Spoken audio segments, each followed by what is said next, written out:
Que começou a gravar? Não, tá preparando. Tá gravado. Isso. Tá lá. Agora começou a gravar.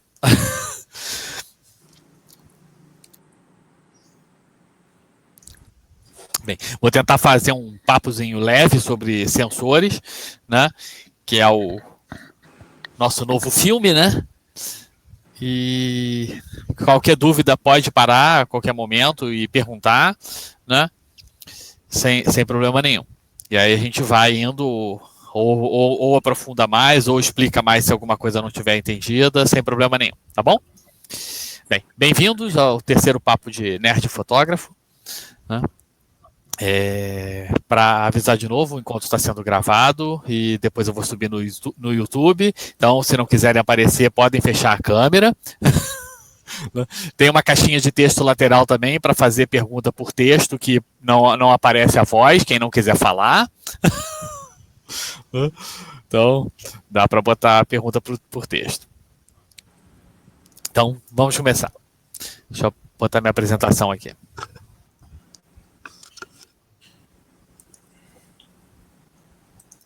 Eita. Não está deixando compartilhar a tela.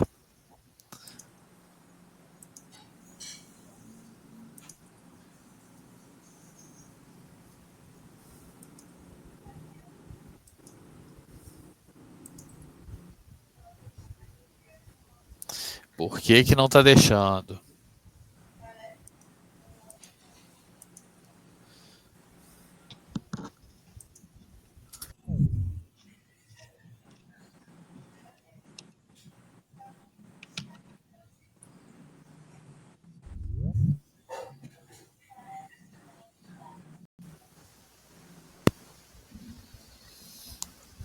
Deu uma falha aqui. Já estão me ouvindo? Sim. Ah, então tá bom. Deu uma falha aqui no meu navegador. Agora ele está permitindo. Vamos lá. Começar. Vou falar de novo, porque provavelmente... Não.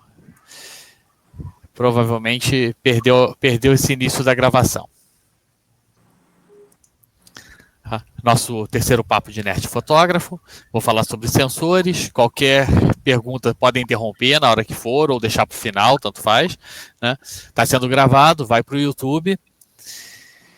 E vamos nós. Opa. Nosso programa são os sensores das câmeras digitais. Eu vou falar primeiramente fotorreceptor, né? Depois os tipos de sensores.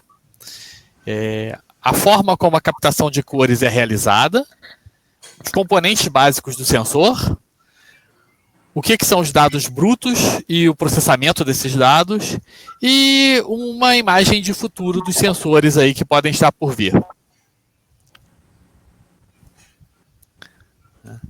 Vamos lá. O que é um fotorreceptor? Fotorreceptor é aquela conhecida célula fotovoltaica que às vezes a gente vê nos postes da rua para acender a luz automaticamente quando escurece, né?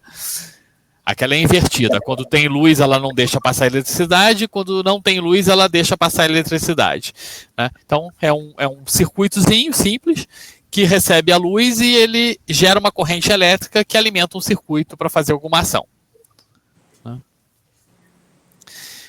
O sensor de imagem fotográfica é meramente um arranjo de um monte dessas células, muitas delas, né? Essa célula fotovoltaica, ela não detecta cor, ela só tem a intensidade da luz. Muita luz, muita corrente elétrica. Pouca luz, pouca corrente elétrica para aquela célula, né? Aí, se você faz um arranjo de um monte de células, elas conseguem capturar uma imagem, formar uma imagem a partir de um processamento. Tudo bem? Tudo. Aí, exemplozinho de fotorreceptores. Tem um diodo, fotorreceptor, vários tipos de fotorreceptores que a gente tem.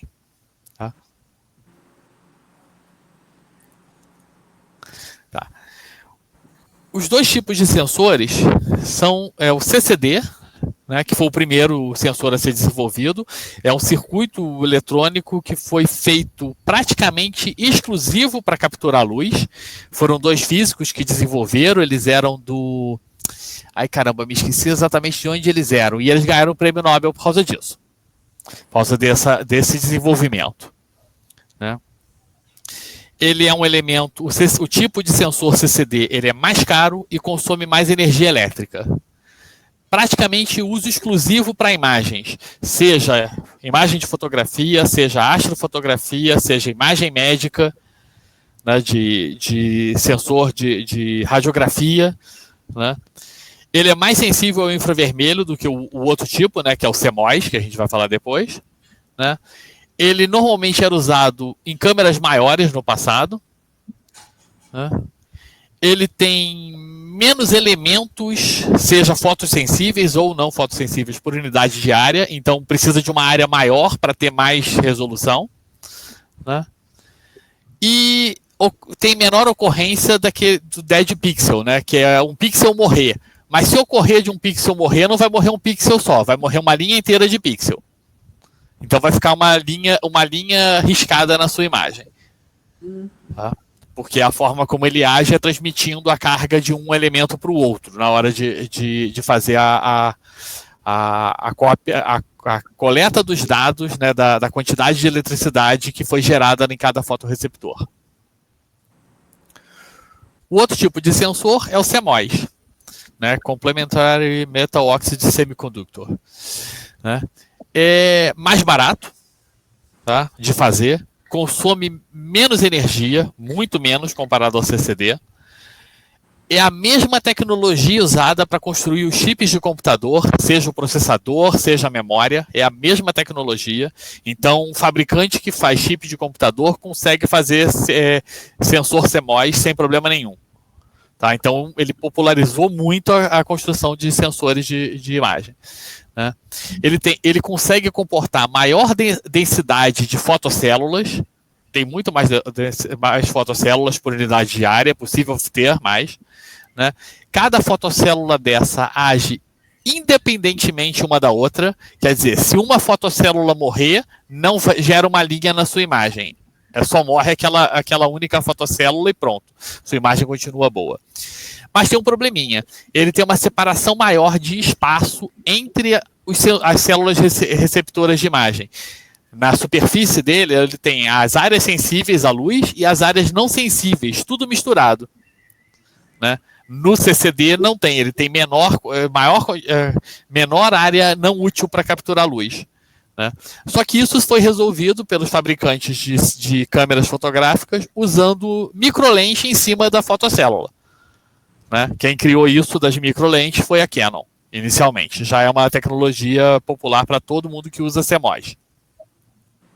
Tudo bem? Os dois tipos de sensor? Tá? Tem alguns outros problemas do sensor CMOS, que ele é menos sensível à luz, a princípio, do que o sensor CCD. Tá? Então, a tendência é ele ter uma menor sensibilidade natural. Mas isso foi se resolvido com avanços da tecnologia, da mudança de como é feita a construção das pastilhas, né, dos chips. Aí, dois exemplos aí. Né? A gente vê na imagem da esquerda que o circuito é praticamente como se fossem linhas que vão ser recebidas, e o outro sensor ele tem pontinhos aqui que formam a matriz. Né, que cada ponto é independente, então eu preciso de uma matriz de pontos, e no outro eu faço por linhas. Tudo bem? Perguntinha? Tenho perguntinha. Pode perguntar, Beth. Toda máquina fotográfica tem um sensor desse? Tanto Nikon quanto Canon, os sensores são iguais, de mesma marca, ou não? Cada fabricante faz o seu sensor. Tá? Mas normalmente, hoje é quase hegemônico a presença de CMOS em vez de CCD. Tá? Principalmente pelo alto custo do CCD. Né? Praticamente todo mundo usa coisa. Mas toda máquina fotográfica tem um sensor desenvolvido por algum fabricante. Tá, mas daí a Nikon vai fabricar o dela, a Canon vai fabricar o dela. Né? A Canon fabrica os próprios sensores. A Nikon não fabrica os próprios sensores, ela compra da Sony e da Panasonic. Tá? Oi, Flávio. Boa tarde, Flávio. Acabei de começar, Flávio. Só falei dos tipos de sensor e o que é o sensor. Beleza. Não precisa repetir para mim, não. Não vou não. Tá?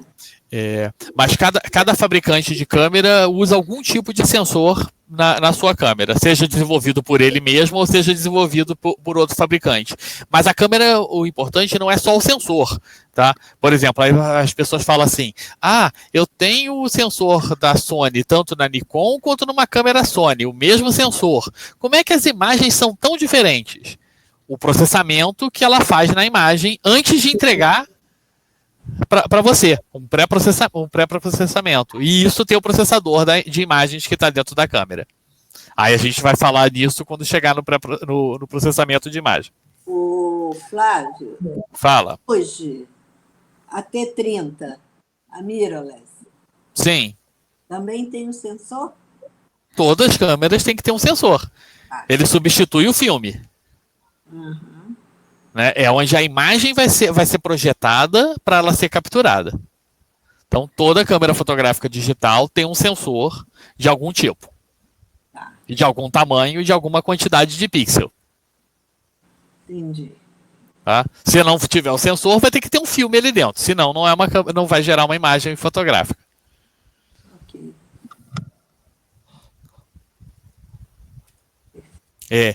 Tem câmeras que tem outros.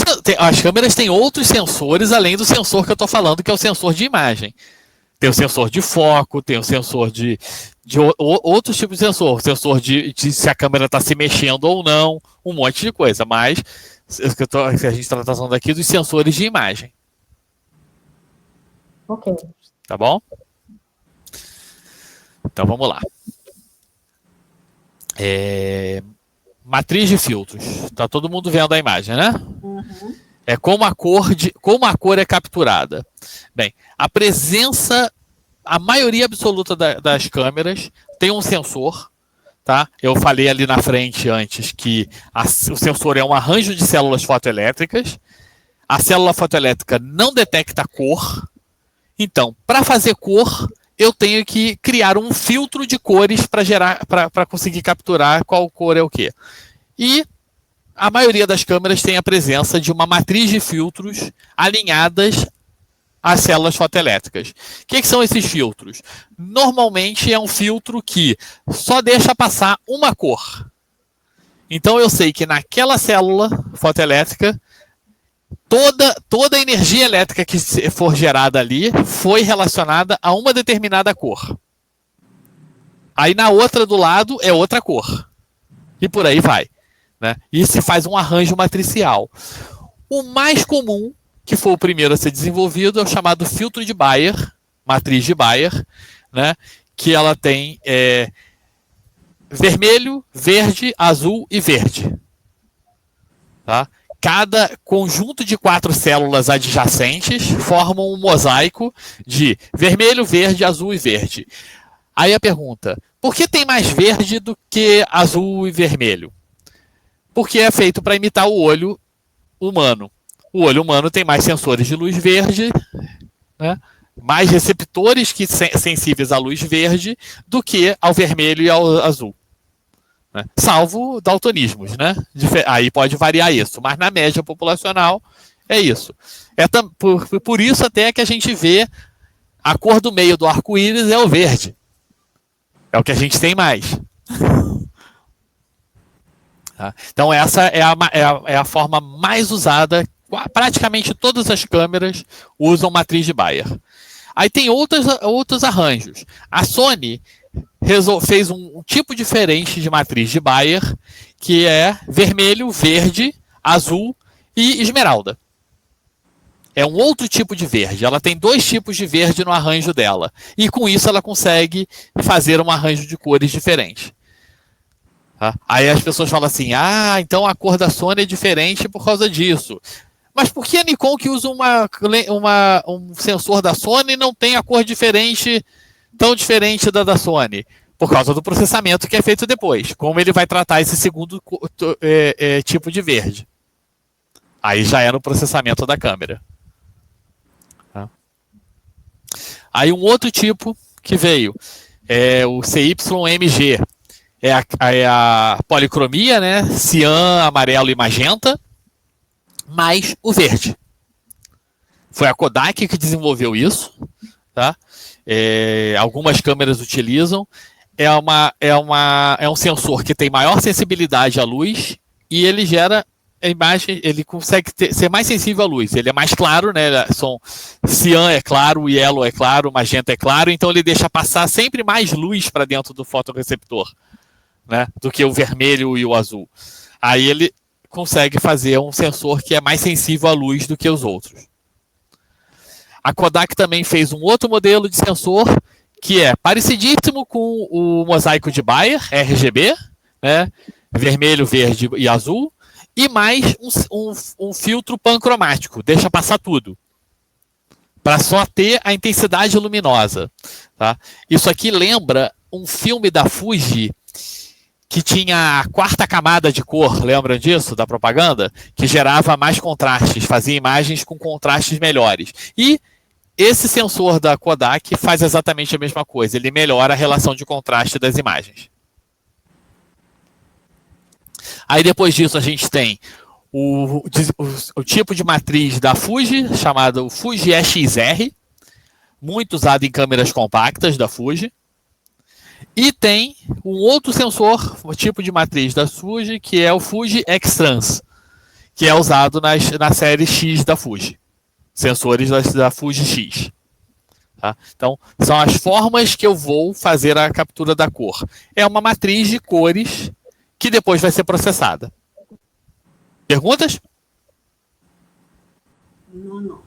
Então, aí o diagrama aqui. À esquerda a gente tem o diagrama de Bayer tradicional. E à esquerda o CYMVG, de verde. Tá? Naquele sensor... Oi. Qual é o sensor o mais usado de todos, a unanimidade de todos que você mostrou aí? Matriz de Bayer. Matriz de Bayer. Matriz de Bayer, seguido pela variante da Sony, que tem dois tipos de verde diferentes. Agora, você falou que o da Nikon, ele usa o da Sony, o sensor da Sony? Normalmente as câmeras Nikon usam sensores fabricados pela Sony. Entendi.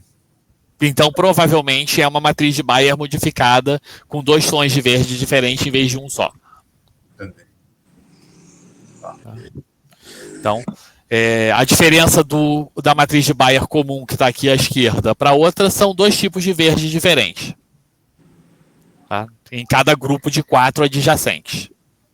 Tá? Depois eu vou explicar como é que é feita a composição das cores, né? O processo das cores. Aí aqui a gente tem o Fuji EXR e o Fuji X-Trans.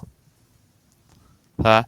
O Fuji EXR é uma organização em diagonal e não horizontal e vertical. Então ele não pode ser visto bem como uma matriz. Tá? E o X-Trans ele tem tamanhos diferentes de fotorreceptores.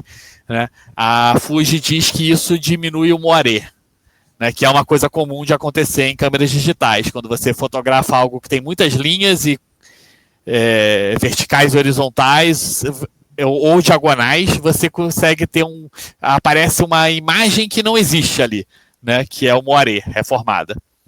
Né, por causa da coisa. E a Fuji diz que essa composição aqui do X-Trans reduz o moiré. Tá? Na variedade do EXR, que é o da esquerda, ele tem uma diferença em relação à matriz de Bayer tradicional, né, que ele permite fazer agrupamentos maiores de grupos de cores. Né? E com isso, eu diminuo a resolução de a imagem e aumento a latitude de cor. Foi um grande sucesso das Fuji XR. Né? Eu consegui fazer uma foto em que eu tenha a latitude tonal mais ampla do que o normal, porque eu posso ter grupos de fotorreceptores aqui trabalhando como se fosse em ISO distinto ao mesmo tempo, e eu faço uma imagem de menor resolução. Então era comum, tinha uma câmera da Fuji compacta que era 16 megapixels. Só que se eu quisesse pegar uma latitude tonal maior, eu transformava ela em 8 megapixels e ela fazia uma imagem quase um HDR natural para mim, né? Não aqueles HDR forçado, um HDR natural, né? Pegando uma latitude tonal maior automaticamente. Tudo bem? Tudo. Fala. Não, tudo bem. Então vamos nós.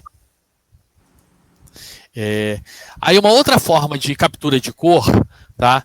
A Sigma, fabricante de lentes, vocês conhecem, fabrica câmera também, tá?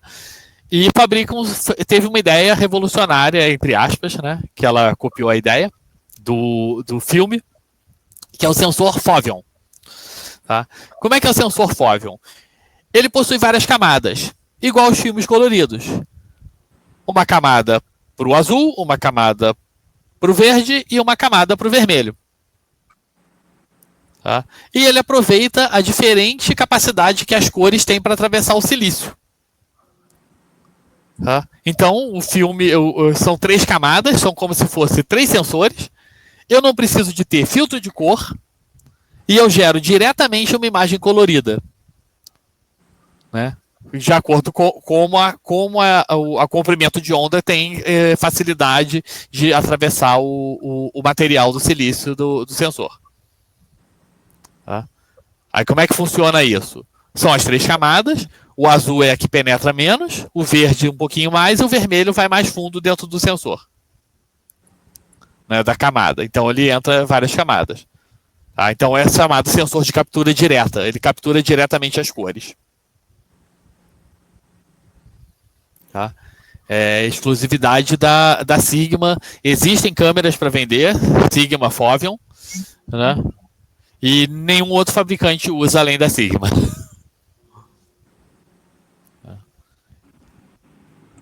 Tudo bem? Perguntinha? Mas aí só as câmeras da Sigma que usam esse tipo? Sim. Por que as outras não migraram? Né? Porque parece ser melhor, né? Bem, para cor parece ser bem melhor. Tem tudo a ver com a tecnologia já desenvolvida pelas próprias empresas, né? Não fazem, não vão só usar só a patente do outro, né? Eu não creio que haveria uma migração em massa. Mas eu acho que atualmente só a Sigma que usa, né? Mas já existiram outros fabricantes de câmera compacta, principalmente, que usaram sensor Foveon. Tá? Tem uma câmerazinha da Ricoh que usa sensor Foveon. Tá? Inclusive uma médio formato, não, desculpe, uma intermediária, né? Uma APS-C que usa Foveon, que é da Ricoh. Mas antiga também, não é coisa nova. Atualmente, basicamente, só a Sigma que utiliza. Tá? Nunca utilizei, nem nunca vi um arquivo de dados de uma câmera Sigma. O bacana da câmera Sigma é que, dependendo do conversor analógico digital que tem em cada uma dessas camadas, você consegue ter naturalmente uma imagem com maior quantidade de bits por canal, em vez do tradicional JPEG de 8 bits. Tá? Naturalmente. Já é? Ok. Bem, componentes do sensor. Basicamente, a gente tem o conjunto de fotorreceptores alinhados lá no diagrama e no tamanho deles lá, bonitinhos. A matriz de cores de filtro de cor em cima, com exceção do Sigma Foveon, que é a captura direta. Um filtro infravermelho em cima de tudo, que tem gente que tira para fazer foto infravermelha. Tá? Lembrando que uma câmera que tem sensor CCD, se eu tirar o filtro infravermelho, ela fica melhor ainda para infravermelho do que uma câmera de filtro de sensor CMOS. Tá? O CMOS captura menos infravermelho do que o CCD. E uma parte importante que é o conversor analógico digital. Tá? Para cada fotorreceptor, eu tenho uma conversão do sinal analógico, quer dizer, quanto de eletricidade aquela célula fotovoltaica está gerando, para um dado digital, que é a primeira parte para eu ter uma imagem digital. Joinha? Tem outros filtros que podem ter, tem um filtro que gera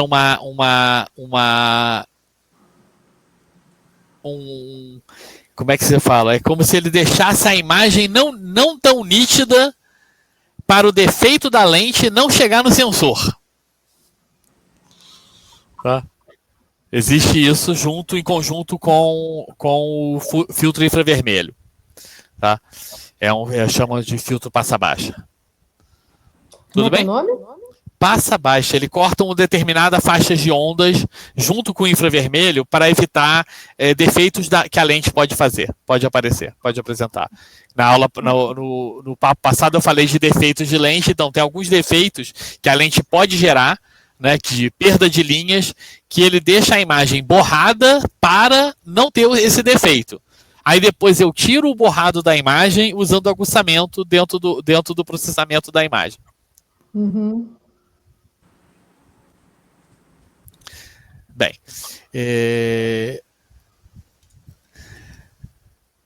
os dados brutos e o processamento.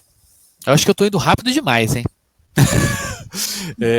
A gente tem, depois que sai o conversor analógico digital da câmera, tá? Cada conversor ele pode ser de 10, 12, 14 bits. Eu não acredito que vão fazer de mais do que 14 bits, não. No passado já houve conversores analógicos digitais de 8 bits, mas eram muito ruins. Tá? São usados em astrofotografia, em imagem preto e branco ou imagem só de infravermelho para astrofotografia. Tá? Mas hoje a gente tem um domínio de 12 e 14 bits do conversor analógico digital. Tá? Então, o dado analógico da quantidade de eletricidade que o fotorreceptor gerou, quer dizer, mais luz, mais eletricidade, menos luz, menos eletricidade, vai ser convertido num dado discreto digital de 12 ou 14 bits. Então, esse dado, tá? O conjunto de todos os dados, de todos os fotorreceptores, formam o que é a imagem RAW. O que é o arquivo RAW. Que não é uma imagem, é um conjunto de dados. É um conjunto de dados de luminância. Tá? De quantidade de luz que chegou naquele pontinho. Flávio. Fala. Quando você fala aqui de 12, 14 bits, não sei se estou me adiantando. Por exemplo, quando eu vou processar o arquivo RAW, sim, eu recebo ele em 16 bits. Por quê? Não entendi. Eu tenho o arquivo em 16 bits e eu depois Tá. Eu converto para 8 bits para gerar um arquivo JPEG. Tá, então.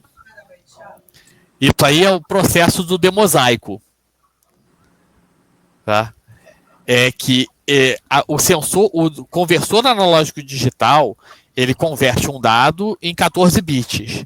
Só que na hora que eu vou fazer o demosaico da câmera, lembra que eu tenho um fotorreceptor que só recebeu a luz azul, um que só recebeu a luz verde, outro que só recebeu a luz vermelha e mais um outro que só recebeu a luz verde? Sim. Formando um quadro, sim, formando 4 fotorreceptores.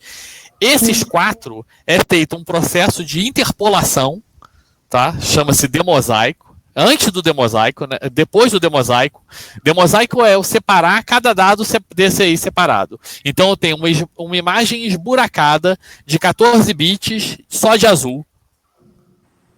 Tá? Outra imagem de 14 bits só de vermelho. E uma imagem que tem 2 vezes mais quantidade de verde, também com cada pontinho de 14 bits. Cada pontinho de 14 bits. Isso se chama demosaico. Aí depois se faz a interpolação, ou a conversão linear desses dados.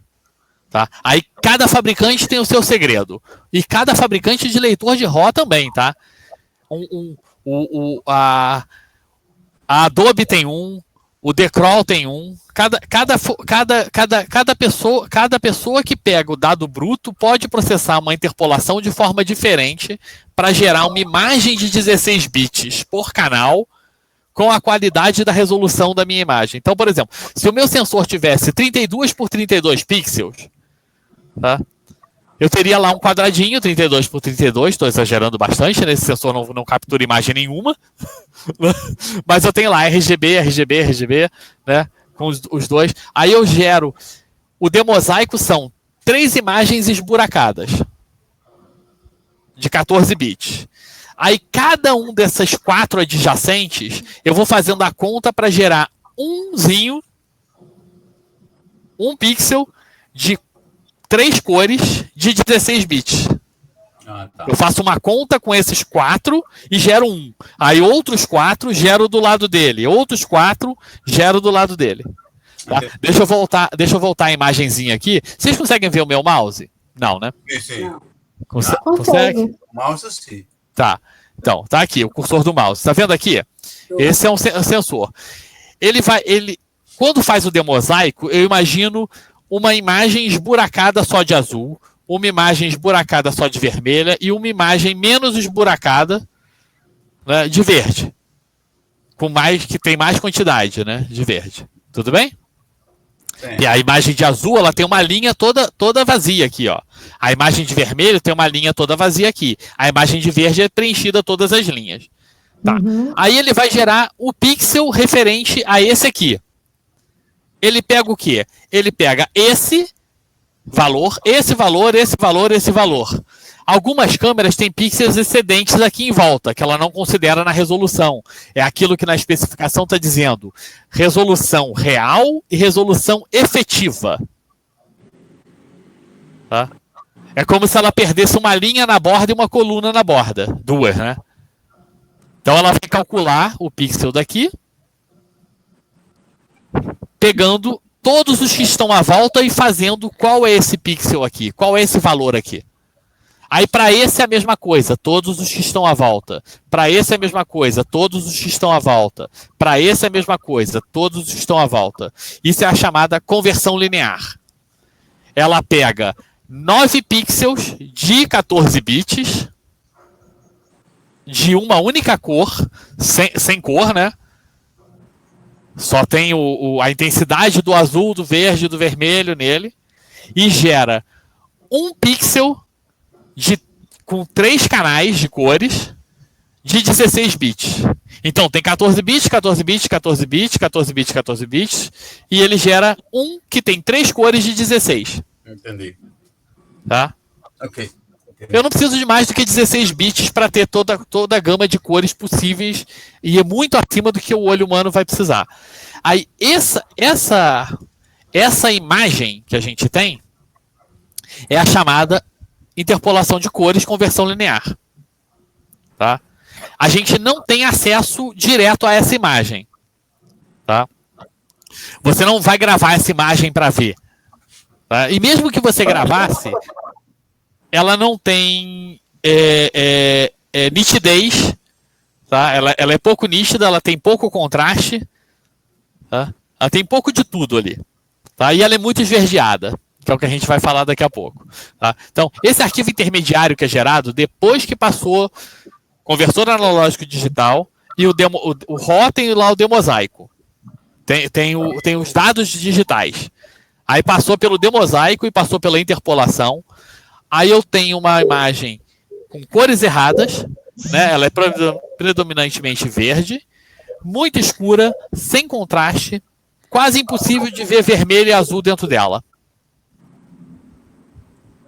Tá? Esse arquivo intermediário que a gente vai mexer nele para ajustar a intensidade de cor, de brilho que a imagem tem, a exposição, o contraste, os ajustes das curvas, a saturação das cores e o equilíbrio de branco. É a partir dessa imagem de 16 bits, tá? RGB, bonitinha, que a gente vai fazer todo o processamento. Esse processamento aqui, ele depende muito de como essa imagem é entregue. Tem pré-processador que entrega a imagem que você já consegue ver. E pode não ser tão boa para trabalhar. Tem processador que entrega uma imagem que você praticamente não vê e ela é muito boa para trabalhar. Tá? Isso vai depender do fabricante, depender de quem desenvolveu o algoritmo que vai criar esse dado intermediário. E cada equipamento de processamento tem um diferente. Tá? Então, por isso que é muito difícil a gente ter um JPEG gerado pela câmera, que foi o software que foi feito pelo fabricante da câmera, conseguir gerar um JPEG idêntico no Camera Raw, por exemplo. Fica diferente. Tá? É muito difícil de conseguir o idêntico. Por quê?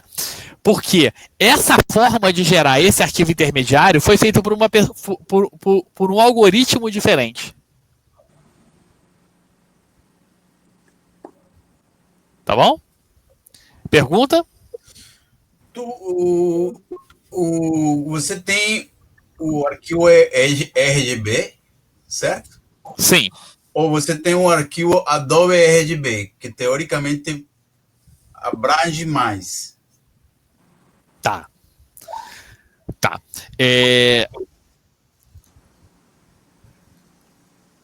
sRGB, que é o tradicional, o Adobe RGB e tem o ProColor RGB. São 3. É que as câmeras normalmente entregam 2. Se você fizer o JPEG direto na câmera, mas se você fizer num software separado, ela pode gerar o ProColor também. Isso aí, esses 3, de toda forma, eles são arquivos que estão em 8 bits por canal. Tá? É a forma, como cada cor está representada ali, que é diferente. Porque, por exemplo, eu coloco minha câmera em Adobe RGB. Sim. Sim? Sim.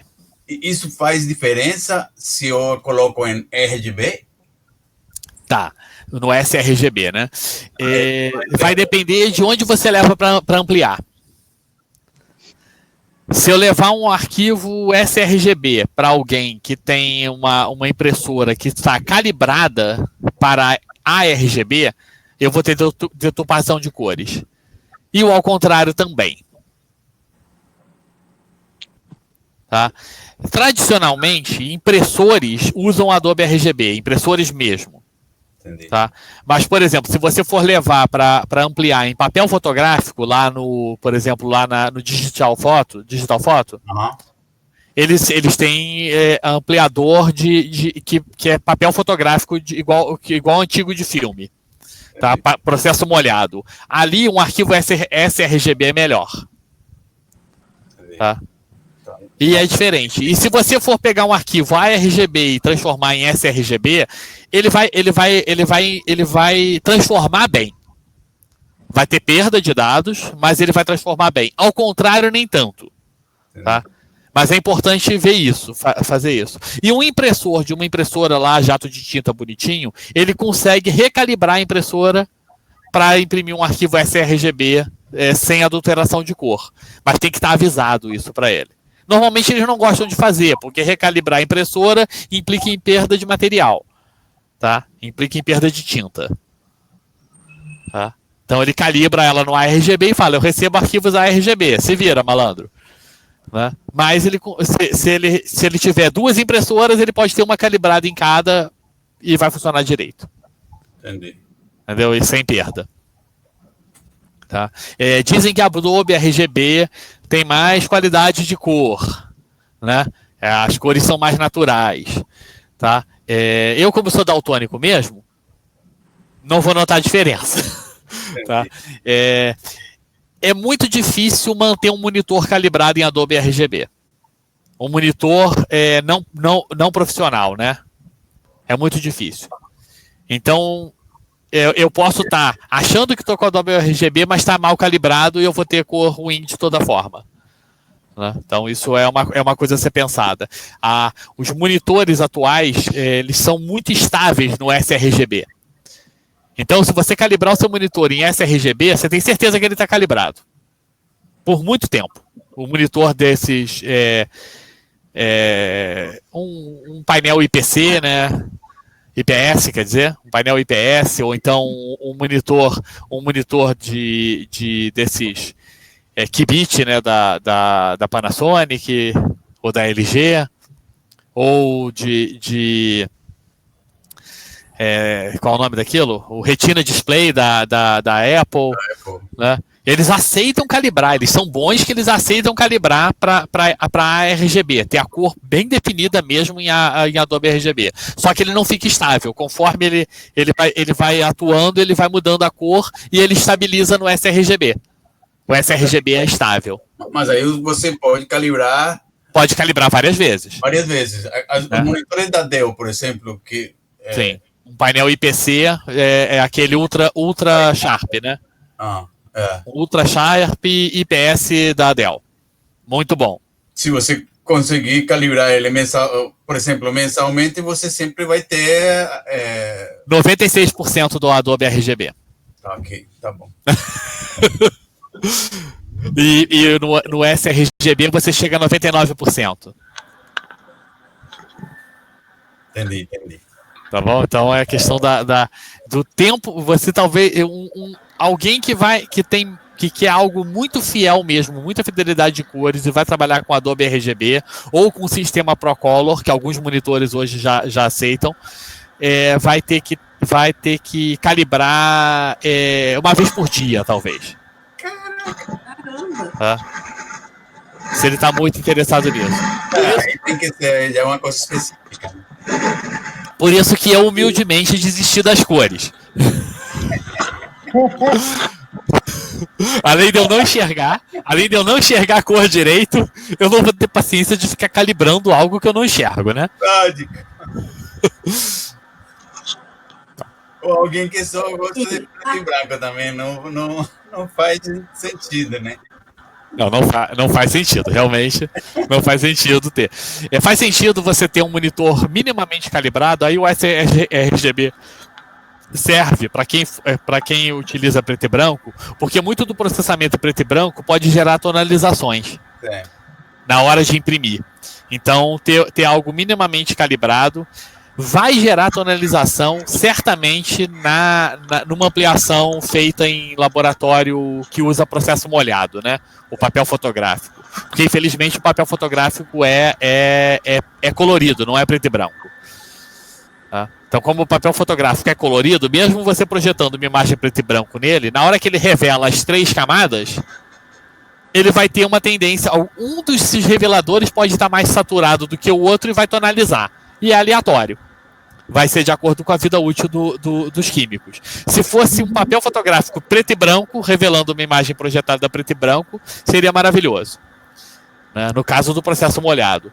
E as tonalizações, se você não teve tonalização no sRGB, numa imagem preto e branco, dificilmente ela vai aparecer uma tonalização, mesmo que a impressora seja ARGB. Talvez fique, talvez tenha uma tendênciazinha a verde ou azul. Tá? Mas muito pouco. Né? Coisa que eu não enxergo. Tá? O meu daltonismo não me permite enxergar essas variações. Desculpa. Tudo bem? Oi. Fala. Não. Desculpa se eu estiver fazendo muita pergunta. Tá. Não tem problema nenhum. É bom. Quanto mais pergunta, mais esclarece, mais ajuda. Ô, Flávio, me diz uma coisa. O que é processo molhado? É o processo tradicional da fotografia, que você leva o papel fotográfico. Lá atrás, no analógico, eu sei o que é, porque eu mexi com isso lá atrás, né? Então, Passado. Né? Então, agora, atualmente, na digital, você tem um Minilab. Lembra o Minilab da fotografia colorida de filme? Que ela revelava o filme e depois passava o filme para fazer as ampliações lá em papel? Sim. Em vez de eu fazer o filme, projetar o filme em cima do papel, eu tenho um projetor, como se fosse um projetor multimídia, daqueles que a gente tem em auditório, projetando no papel, projetando a imagem no papel. É o papel fotográfico normal, que eu projetava o filme nele. Só que agora, em vez de eu projetar o filme, eu projeto uma imagem por um projetor. Sim. Por um projetor de slide de computador, né? Um projetor de multimídia, que é como se fosse um projetor multimídia adaptado. Eu inverto a imagem e projeto ela. Depois que eu projetei a imagem no papel, o papel é revelado e fixado e seco. Esse é o processo molhado. Esse é o processo molhado tradicional. Tem uma outra variação do processo molhado, que também é processo molhado em papel fotográfico, que é o chamado... Ai, qual o nome daquilo? Eu me esqueci agora, eu vou ter que me lembrar. Quem faz aqui no Rio é a Fotosfera. Ela usa papel fotográfico mesmo em processo contínuo. E em vez de projetar usando um projetor, ela tem canhão laser que faz sensibilizar o papel. Tá? A Fotosfera faz esse processo. Eu me esqueci o nome do processo. É um nome diferente. Depois eu vou me lembrar. Tá? Mas hoje está praticamente sendo substituído por impressão jato de tinta ou sublimação de cera. Tá? Mas é um processo bom que é muito resistente. Tá? Então, tudo bem? Respondi? Perfeito. Bem, vou voltar à apresentação aqui.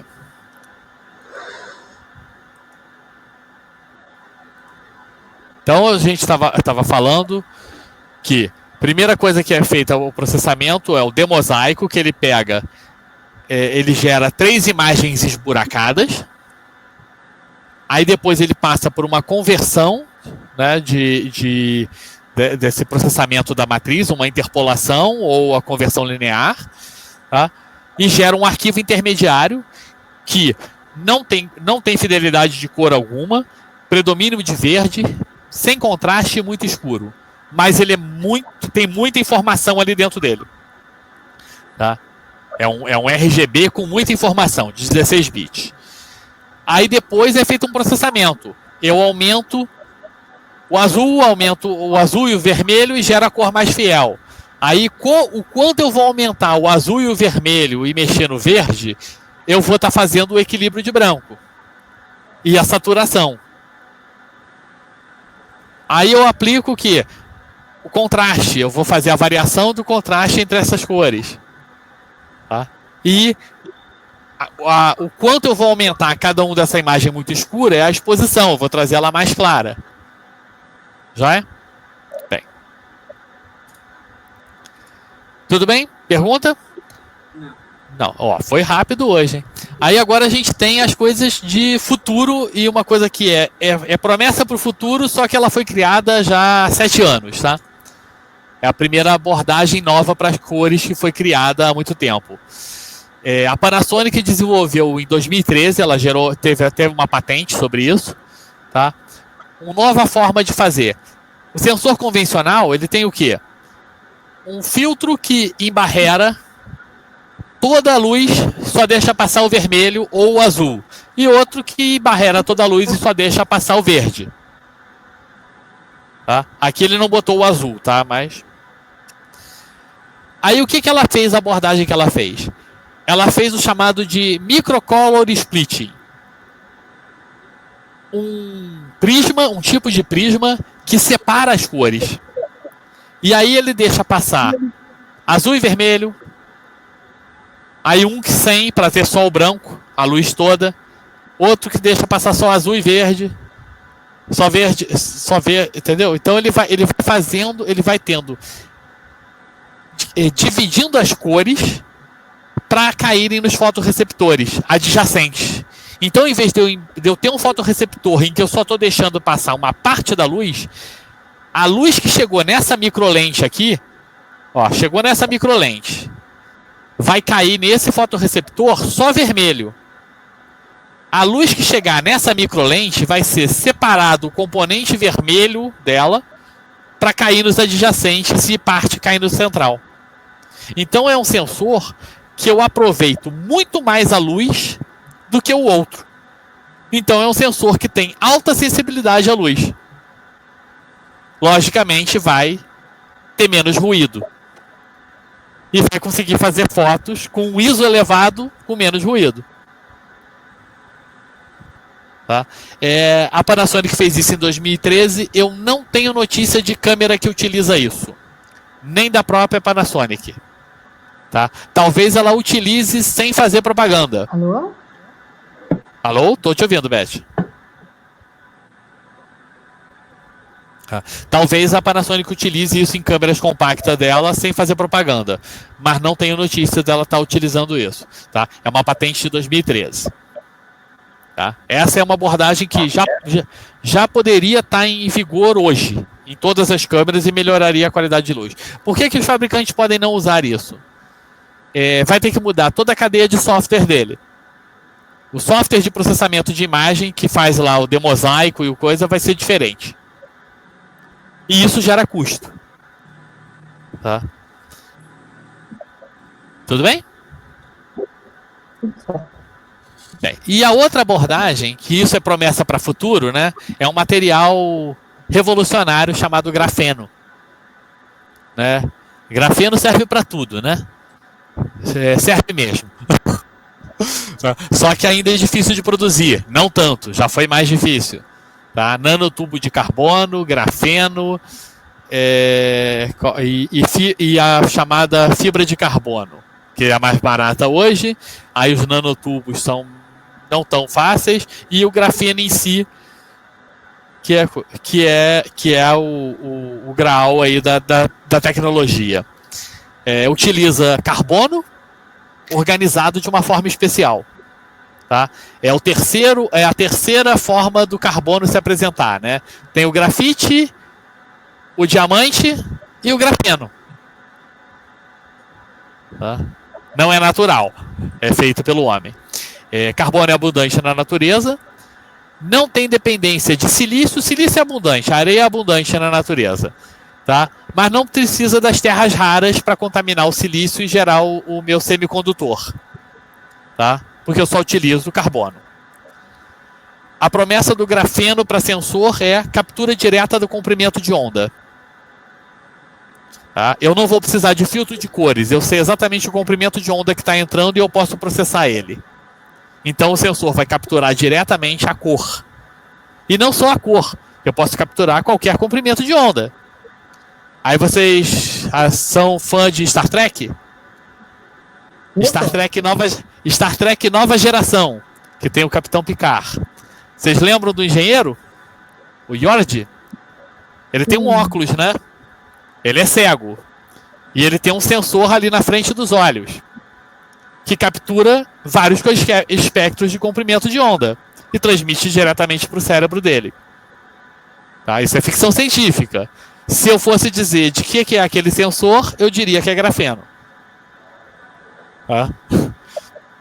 E aí o que faz um sensor baseado em grafeno? Grande latitude tonal. Capturar a imagem praticamente no escuro. Porque eu posso pegar um comprimento de onda que a gente não enxerga, infravermelho, e transformar numa imagem que eu enxergo. Tá? Então, isso eu acredito que já existe equipamento militar que esteja usando, mas não tem para nós réis mortais. Isso vai ser uma revolução para a fotografia. Tá? Nos sensores, mas é só promessa ainda não existe nenhum sensor comercial de grafeno. Tá? Esse aqui já existe, só que eu não tenho notícia de ninguém usando. Bem, uma outra coisa que eu não coloquei aqui nessa minha apresentação, que é uma pergunta que normalmente surge, eu não vou nem deixar vocês fazerem. Deixa eu tirar a apresentação aqui. Tamanho do sensor e quantidade de pixel que o sensor tem. Isso já foi uma coisa muito debatida durante muito tempo. Tá? Falava assim, uma câmera compacta de 16 megapixels e uma câmera APS-C de 16 megapixels. Qual tem a melhor imagem? Tá? A APS-C de 16 megapixels, no resultado geral. Por quê? Porque menos pixel em cima do sensor gera menos interferência elétrica dentro do sensor. Tá? Só que isso praticamente já não existe mais. Tá? A evolução tecnológica dos sensores está tanta que a gente quase não tem mais esse ruído da interferência elétrica. Haja visto os sensores que a gente tem aí, sensor de celular de 48 megapixels. Tá? E aí a gente olha a imagem e não tem ruído. E não é que ele está fazendo um tratamento do ruído só, não. Tem um tratamento de ruído absurdo ali. Mas a imagem está com menos geração de menos ruído, porque eles estão fazendo um sensor que precisa de gerar menos corrente para o conversor analógico digital sentir a diferença entre um nível e outro. Se o meu fotorreceptor gera uma corrente pequena, tem menos luz. Tá? Mas a diferença mínima das correntes estão sendo capturadas pelo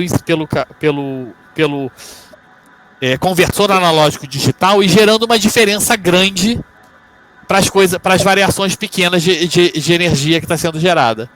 Então, o meu fotorreceptor pode estar gerando menos eletricidade, então ele vai gerar menos corrente e vai gerar menos ruído. Só que mesmo assim ele tá tendo informação para o meu conversor analógico digital saber que aquilo tem muita luz ou pouca luz.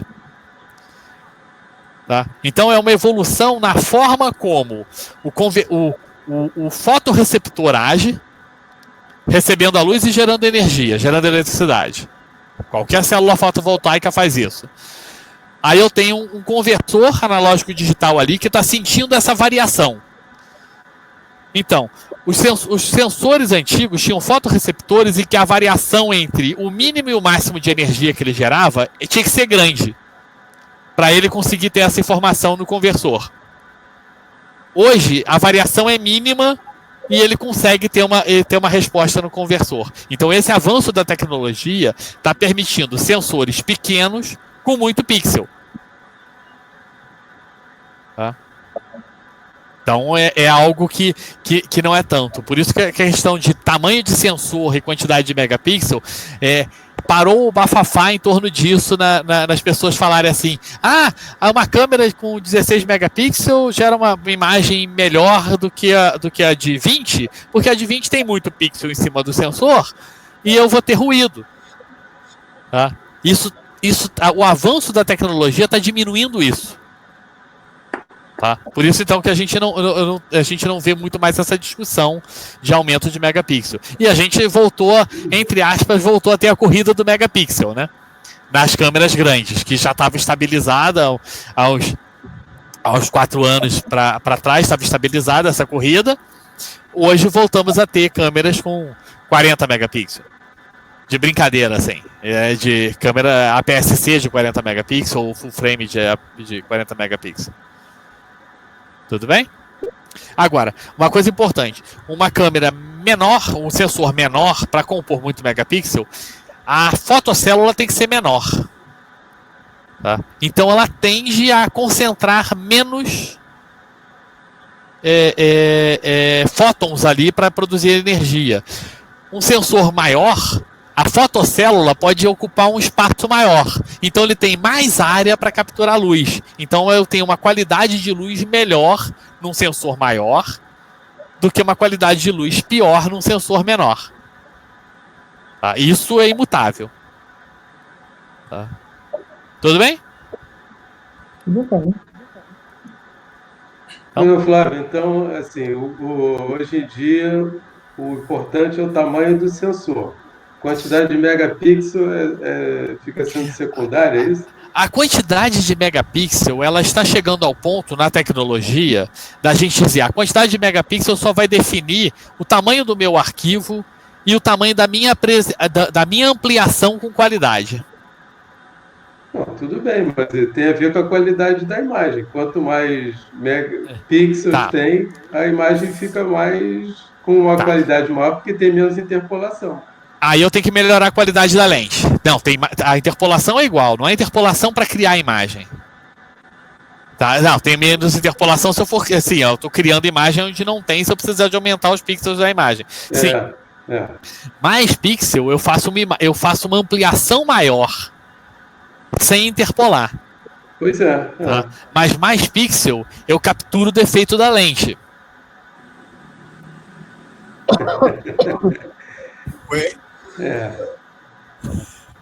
Então, é uma coisa. Os fabricantes não vão aumentar muito esse megapixel para permitir uma ampliação maior a curta distância antes de terem lentes com mais qualidade para vender.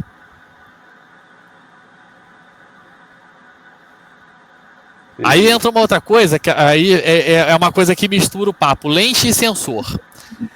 Se eu fosse uma lente de uma câmera compacta que tem uma área minúscula, tá? O sensor é uma área minúscula, ela tem muito mais qualidade ótica do que uma lente de uma câmera APS-C ou full frame. Se eu fosse construir uma câmera de compacta com a qualidade ótica para um sensor full frame, ela custaria milhões de dólares. Ela custaria muito. Porque a qualidade dela é muito grande. Por quê? Eu tenho um sensor pequeno, a quantidade de linhas que ela tem que conseguir projetar, lembra da aula passada? Linhas projetadas, a resolução MTF. Tá? Então, numa lente pequenininha, para um sensor pequenininho, ela tem que projetar uma coisa, para ela conseguir projetar. Ela tem que projetar mais linhas por milímetro para conseguir fazer uma imagem nítida. E uma lente para um sensor maior, eu preciso projetar menos linhas por milímetro para ter uma imagem nítida. Tá certo. Tá? Então, por causa do tamanho da ampliação que eu vou fazer. Né? Aí vamos lá, a outra coisa que fica parecendo meio contrassenso. Aí as pessoas falam assim, eu comprei essa lente, deixa eu ver um fabricante bom aqui, Zeiss, que é usada na Leica, câmera de médio formato, tá? Com um adaptador para colocar aqui na minha câmera APS-C, sensor menorzinho. O que vai acontecer? Defeito da lente que não aparece no médio formato vai aparecer no sensor pequeno, porque eu vou ampliar os defeitos dela. Tá? A lente foi produzida... A gente pode fazer um resumo assim, que a lente vai captar certas coisas que o sensor não está preparado para receber. Não. A lente está projetando uma imagem de pior qualidade do que o sensor é capaz de perceber. O sensor consegue perceber os defeitos da lente. Tá? Isso foi uma coisa que aconteceu com pessoas usando uma lente 1.2 da própria Canon para filme. Tá? Uma lente, aquela 50mm 1.2 da Canon, ou 85mm 1.2 da Canon, a primeira geração dela. A pessoa colocou essa lente numa 5DS, que tinha acho que 40 megapixels, eu acho. Tá? Uma câmera feita para estúdio, e colocou essa lente que é boa para estúdio. Tá? Para fazer produto, por exemplo. E começaram a ver defeito da lente. Tanto que a Canon, logo quando lançou a câmera para o pessoal testar, logo depois que lançou a câmera, lançou as versões 2 da lente. Porque a lente tinha defeito óptico que os sensores até agora não pegavam e aquele sensor começou a pegar. Entendeu? Então, eu posso ter uma lente de ótima qualidade, mas ela foi feita para um tamanho de sensor ou de filme. Se eu colocar ela num tamanho menor, que eu tenha que ampliar mais a minha imagem, eu vou ver defeito dela. Porque eu amplio o defeito dela. Tá? Então, aí por isso que eu digo que uma lente de um sensor minúsculo de uma câmera compacta de boa qualidade tem melhor qualidade do que uma lente normal de uma câmera full frame, ou APS-C. Mas nunca começaram a ver defeitos de lentes ao usar no APS-C uma lente antiga de filme? Começaram sim, elas começavam a ver defeito de lente. Tá? Aparecia mais aberração cromática, só que ao mesmo tempo tinha correção por software. Que foram colocadas nas câmeras. Ou no sistema de processamento. Para não ver esse defeito. Joia? Então, o avanço da tecnologia do sensor vai obrigatoriamente ter que melhorar a tecnologia de lente. Não importa qual seja a tecnologia do sensor. Fala. Uma coisa que você não falou é o sensor full frame, a diferença do sensor full frame para o sensor cropado. Nenhuma. Porque falam tanto, a minha câmera é simples, né? É cropada, chamado de crop, não é full frame. Mas aí falam tanto, porque o full frame a qualidade é muito melhor, tal, vai aparecer muito mais coisa. Hoje, diferença nenhuma. Sério? A Sério. minha também é cropada. Sim, não vai ter diferença significativa. Aí vai falar assim, não, a profundidade de campo é melhor. Não, se você fizer a foto na mesma distância e no mesmo comprimento focal, não vai mudar nada. Óbvio, se você mudar a sua distância para pegar o quadro inteiro, vai mudar. Mas se você estiver na mesma distância, ele só pega uma imagem menor. Tá? E é óbvio, se eu tiver lentes muito antigas, tá? Produzidas muito tempo antes do sensor cropado existir, ou do filme cropado existir, tá? Que existia um filme de cartucho APS. O filme de cartucho APS era um filme menorzinho. Então, se eu tiver lentes mais antigas do que os filmes APS, pode ser que eu veja defeito da lente num sensor cropado, porque eu vou ampliar mais a imagem, do que num sensor não cropado. Tá? Mas, tirando isso, hoje em dia eu não vejo mais diferença. Num passado recente, tá?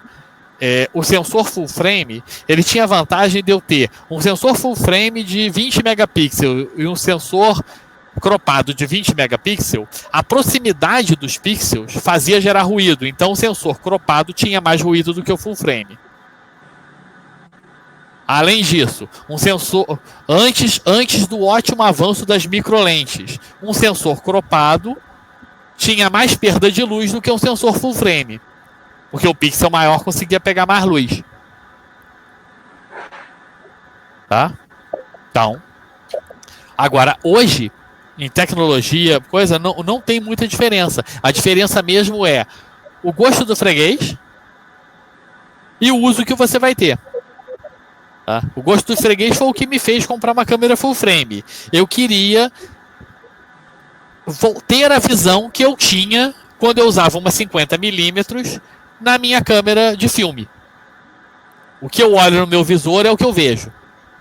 Eu sabia a distância que eu tinha que estar para fazer uma fotografia.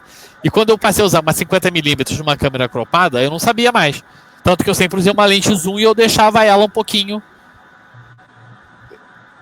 mais para eu ter a visão, o ângulo de visão, né? O campo de visão de uma câmera de uma 50mm na câmera full frame. Isso é o gosto do freguês. Aí o resto que tem é questão de que muitas vezes a câmera o fabricante deixa a melhor qualidade de software, o melhor processador para uma câmera full frame e não para as câmeras cropadas da mesma marca. Mas isso está já morrendo. Tá? Ele não está mais fazendo isso. Tá? Hoje a gente tem câmera APS, né, cropada, com a tecnologia de ponta da câmera full frame, igualzinho.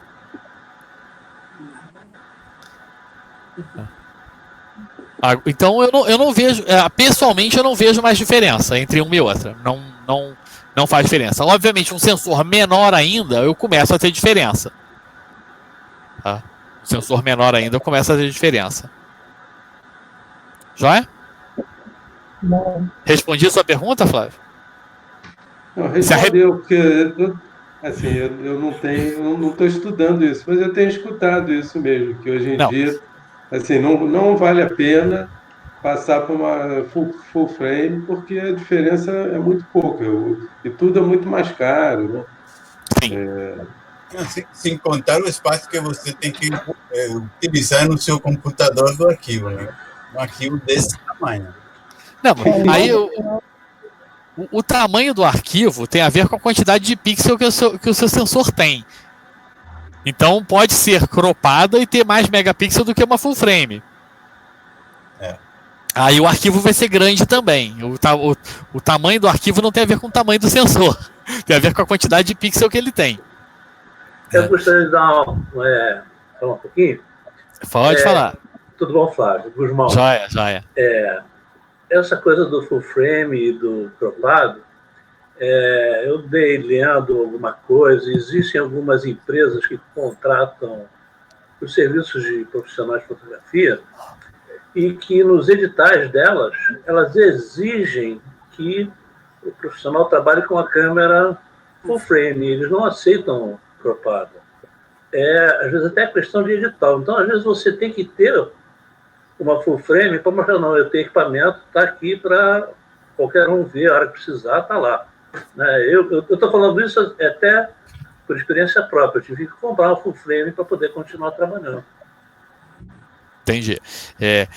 Isso é mais talvez para evitar que o cara chegue com uma câmera de entrada que pode ter uma qualidade de imagem ruim. Sim, com certeza. Tá?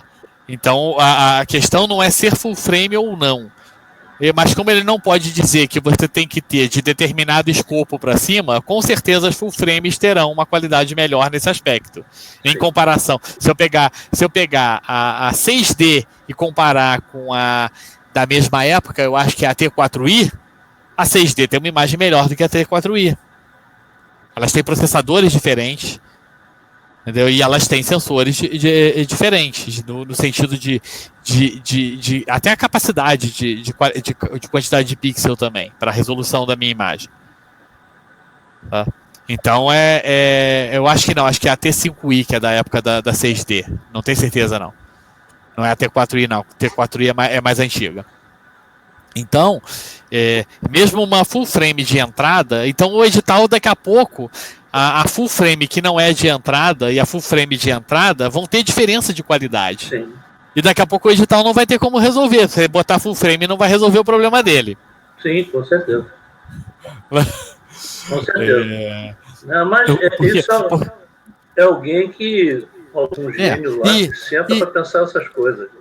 Mas pode ser também o seguinte, um mero preconceito do cara de fotografia do local. Sim. Tá? Porque a gente vê muita gente falando assim de preconceito com relação ao equipamento. Tá? Eu vou ser específico. Foi um edital do IFAM da Bahia, que eu li e exigia que fosse full frame, não aceitava câmera cropada de jeito nenhum. Na Bahia tem um sindicato de fotógrafos. O mesmo pessoal. Não, tô falando, tem um sindicato de fotógrafos. Pode ser pressão deles, para evitar o cara que não é profissional da fotografia. Não é sindicalizado. Exato. E esse pessoal é o mesmo que fez pressão muita, que tá arquivado, né, tá engavetado, não foi reeditado o projeto de lei do regulamentação da profissão de fotógrafo. Né? Então, pode ser é um projeto antigo. Já foi engavetado várias vezes, né, de não passar de um mandato para o outro. Né, porque os projetos que não são aprovados no mandato têm que ser ressuscitados, né, para ficarem tem que ser reeditados, digamos assim, né, os projetos de lei. Esse meio que morreu. Ainda bem. Né, mas pode ser uma questão de evitar pessoas que não são do clube, digamos assim. Né? Porque tem que fazer parte da panelinha, senão não é. Tem que fazer parte do clubinho. Tá? Porque realmente não tem diferença prática de qualidade. A Marquinhos é da panelinha. Já fui, agora sou aposentado. Mas foi ótimo.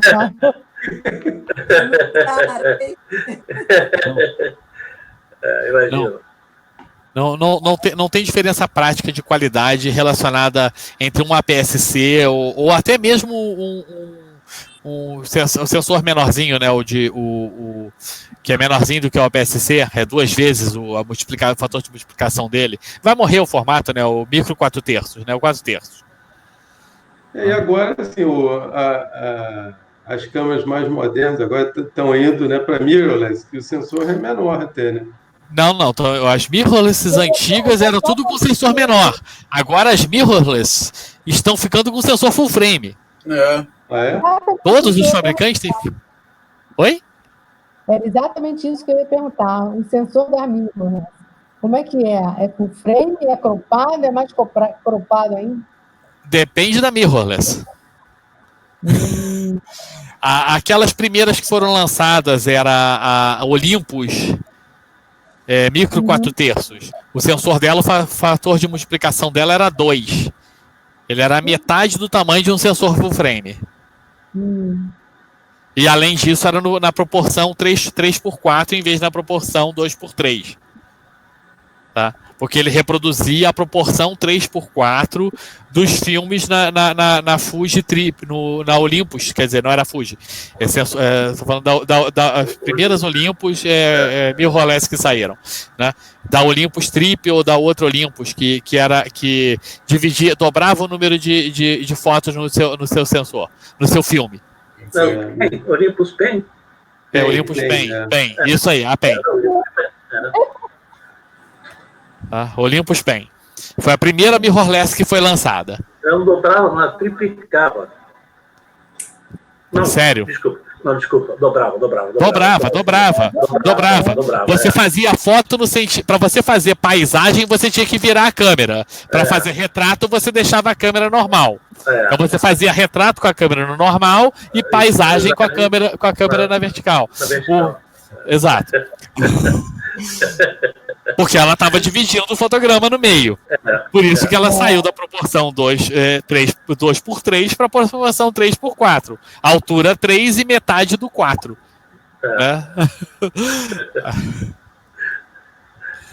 Na largura, a metade da largura do original era a metade da largura do original era a largura do novo. E a altura era toda. A mesma altura da altura do outro. Né? Aí, quando lançaram a digital, lançaram o Olympus Pen digital. Só que eles não fizeram o sensor na vertical, eles fizeram o sensor na horizontal, bonitinho. Pelo menos isso. Né? Se fosse CPM, se botasse sensor na vertical, seria. Aí teria. Coisa de lusitano, porra. Não, teria dado gosto de comprar. Só para trabalhar ao contrário, né? Não, quem gosta de fazer retrato fica confortável, não precisa de comprar um grip. Pode ser. Então, mas a Olympus Pen digital é a metade do tamanho de um sensor full frame. Tá? Então ela é menor do que o APS-C. Tá? Aí veio a febre, um monte de câmeras micro 4/3 com esse sensor, com esse tipo de sensor. Aí depois começaram a lançar as câmeras sem espelho com sensor APS-C. A Sony que entrou nesse mercado com as Nex.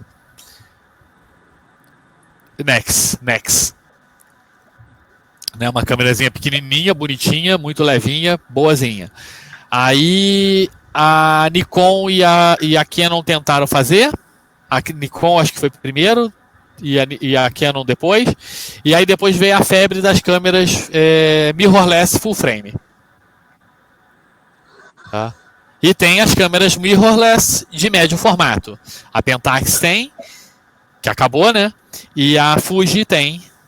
As de médio formato da Fuji são todas sem espelho. Joinha? Joia. Mais perguntas?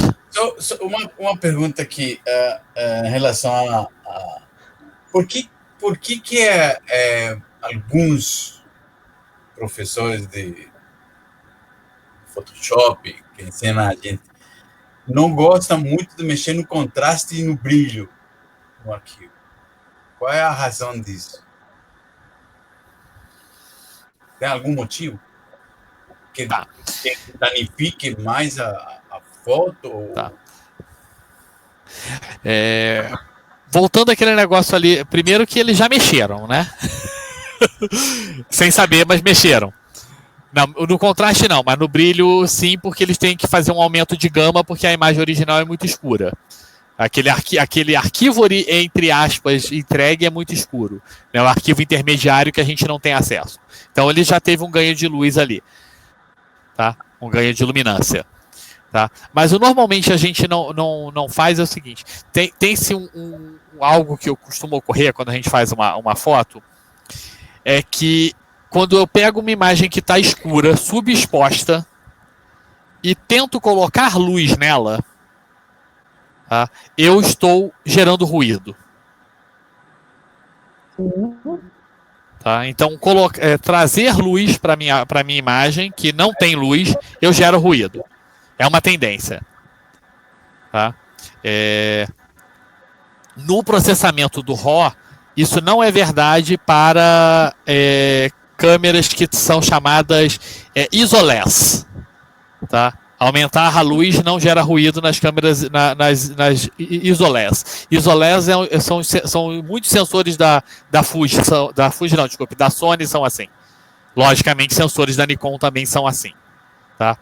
Ou eles são 100% ISO-less, tá? Ou eles são em segmentos. Tá? Em segmentos em ISO 200 eu tenho uma determinada gama que eu posso variar, em ISO 400 outra, em ISO 800 outra. Né? Que eu posso aumentar o ganho de luz. O quanto de ganho de luz eu posso fazer ali sem gerar ruído. Em faixas ou então integral.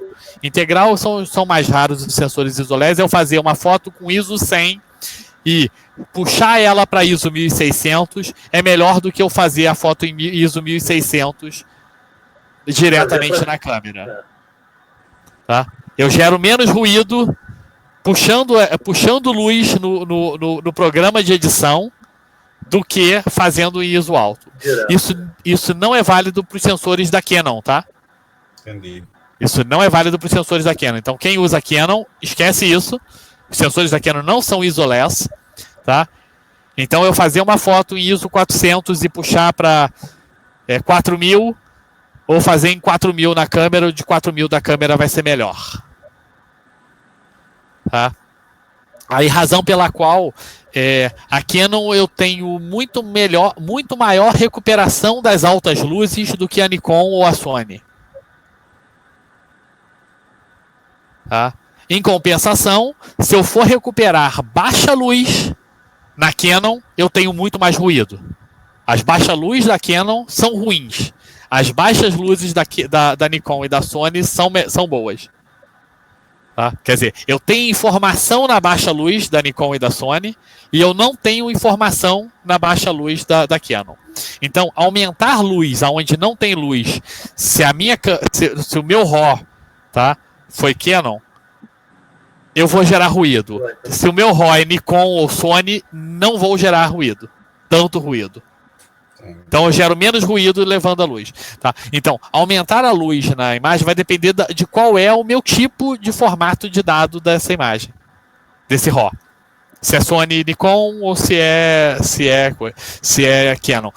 Infelizmente eu não sei sobre a Fuji XR e não sei sobre a Fuji X-Trans. Nunca estudei esses sensores, nem mexi em arquivo RAW deles. Tá? Do X-Trans eu tenho como conseguir um arquivo para tentar ver sobre isso. Tem um colega que tem uma câmera dessa. Então, aí os fotógrafos dizem assim, aumentar a luz é coisa. Agora, se eu tenho um arquivo JPEG já tem um arquivo JPEG, aumentar a luz nele, quer dizer, aumentar a exposição nele é gerar ruído no fato, na hora. Então, daí é que vem a ideia de que aumentar luz gera ruído. No geral, mas não é geral. Se eu tenho um arquivo RAW, um arquivo de dado bruto da Nikon Sony, eu consigo aumentar a luz normalmente, né? Não são todas as Nikon que usam sensor Sony, não são todos os sensores Sony que são ISO-less, e não são todas as Nikons que usam os sensores Sony ISO-less. Então, nem todas as Nikons são assim. D750 D800 a 7100, 7100, 7200, 7300, tenho quase certeza que são. Tá? Ou a 7000 não e a 7100 A partir da 7100E, aí tem que olhar qual é o tipo de sensor. A gente consegue ver isso naquele site de Preview, consegue ter informação sobre isso, recuperação de baixas luzes e não de altas. Normalmente a câmera que recupera a baixa luz bem, não recupera tão bem alta luz. Então, regrinha, se eu tenho uma Nikon, que o sensor é ISO-less, posso subexpor que eu recupero a luz nele, com o RAW. Tá? Em compensação, as altas luzes eu tenho que tomar cuidado com elas.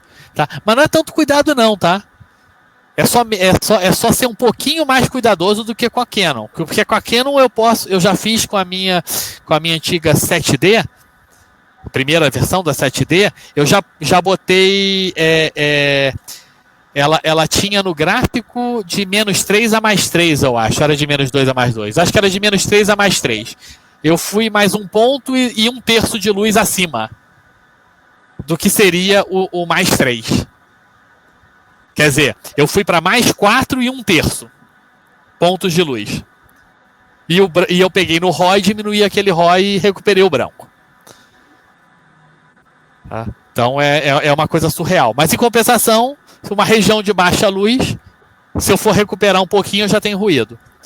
Então, Canon, eu posso virar e fazer aquelas fotos clarinhas com menos medo.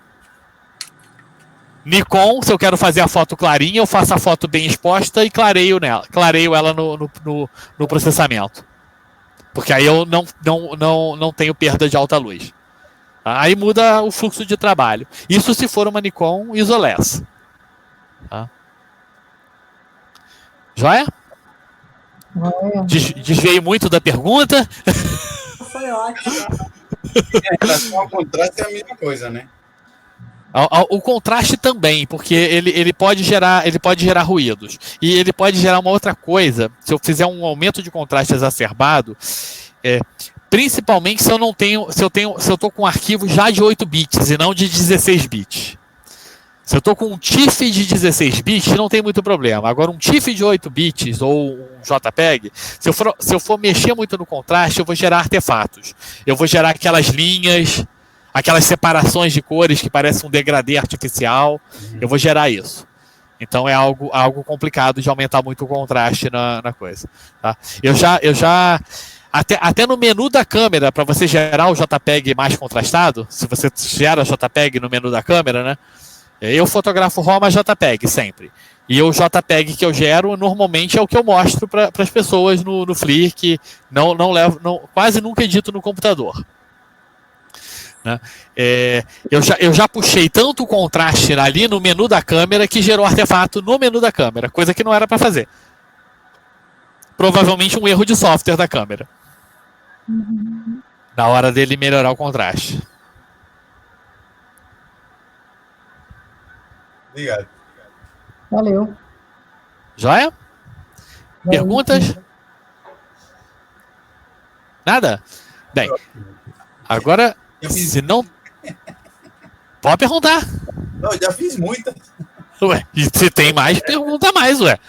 Pode ter um monte de gente tímido aí que não quer perguntar nada.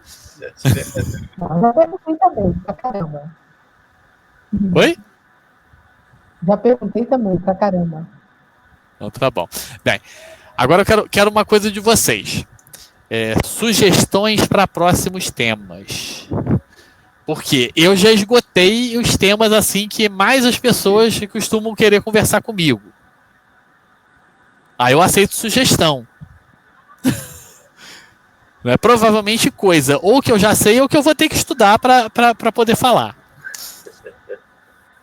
Tem que dar uma pensada, Flávio. Bala. Eu tenho uma outra live agora, eu vou me despedir aqui, mas se eu pensar alguma coisa, eu mando para você. Pode mandar. E-mail, WhatsApp.